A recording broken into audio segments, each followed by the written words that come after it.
we say, this is my property. God passes a crook smile. Don't create an impression on a person seeing his car or dress. Our great mathematician and scientist use bicycle or scooter for commuting.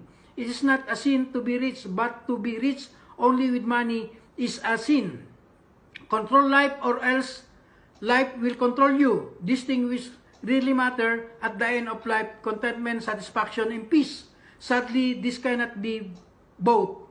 In James chapter 4, verse 14, King James Version, whereas you know not what shall be on the morrow, for what is your life? It is even vapor that appeareth for a little time and then vanisheth away. That is the Bible says in James chapter 4, verse 14.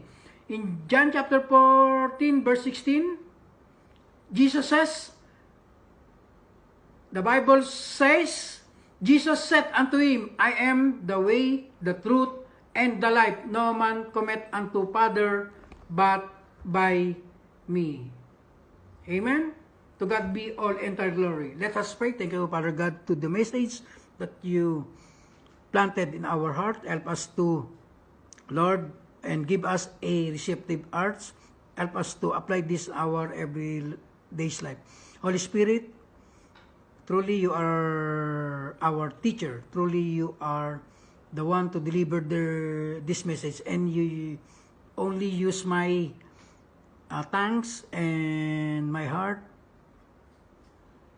as a channel of your blessing. Truly you are the one to deliver this message, Father God. And Holy Spirit, thank you for this message. Help us to use this in our everyday life. This is our prayer. And bring back all the glory and precious, the most precious name of our Lord Jesus Christ.